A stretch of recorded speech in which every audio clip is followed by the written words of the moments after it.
Hello everybody and welcome back yet again for another midweek Bears Den Garden update.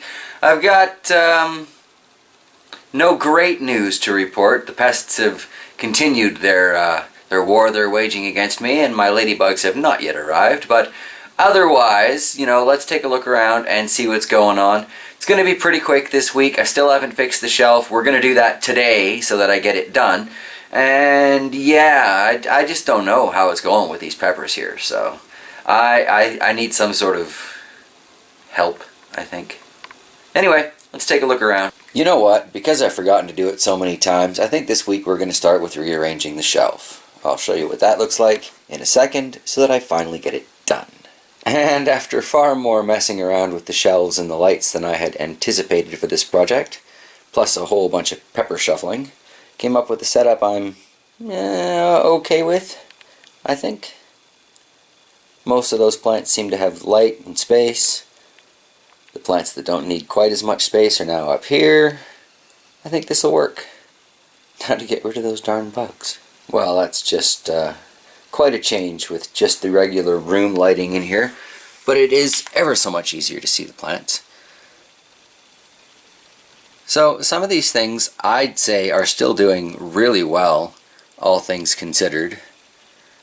I haven't gotten the space heater plugged in yet, and this room's getting a little chilly at night, so need to get on that. But really, not too bad. Up on the shelf under the 12 waters, we've got, the skinnier plants and things that can handle being a little more crowded. All in all, I am still a much bigger fan of the 12 watts than I am of the 16 watt. Couple of reasons. Yeah, it's cool. This one's got a switch. But if you look at the end of my power bar there, that thing sticking out and sticking in the way, yeah, that's the 16 watter. The two beside it are the 12s. Got a power bar to plug things into. I'd rather have the straight ones and not limit myself so much. Just me, perhaps.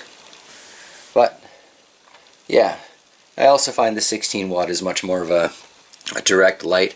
By itself, it really only gets a few plants here, even at this new height and proper straight angle.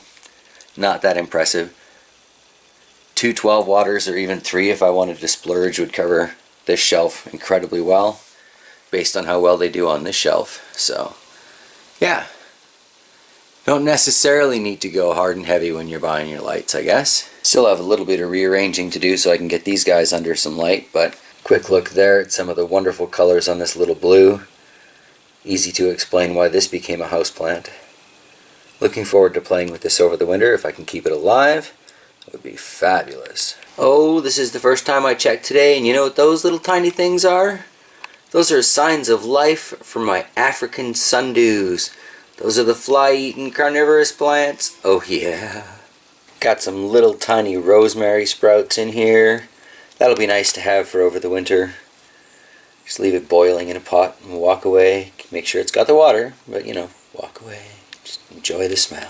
Still only 2 new sprouts up in that spider plant, aka, mother-in-law's tongue, forked mother's tongue. So many names for this thing. Was really hoping there'd be a third one this week, but alas.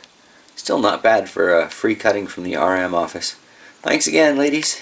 Alright, a little bit of wiggle, a little bit of jiggle. Seem to have all of the plants in place.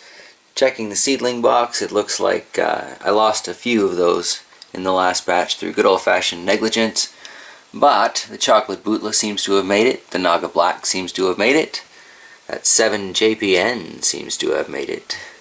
And way over here, a humble jalapeno. Alright everybody, well all in all I gotta say I feel pretty good about some of the changes made around here. I got some seeds that I need to replant, and that's not so great. And I've got a pest infestation, and that's not so great. But my carnivorous plants have sprouted. That's pretty darn good. And the Venus flytrap seeds have finally arrived, so I'll be planting those soon. So that's pretty positive too. There's always a silver lining to these clouds, right? So yeah, stick around. I'm going to keep this thing growing on as long as I absolutely can, and if it does completely fail, then I'm bleaching the room and starting again. Yeah, I am going to say goodbye at this point, everybody, and thank you so much for sticking around. Have yourselves an absolutely fantastic rest of the week, and I will see you Sunday with what's left in the gardens. Take her easy.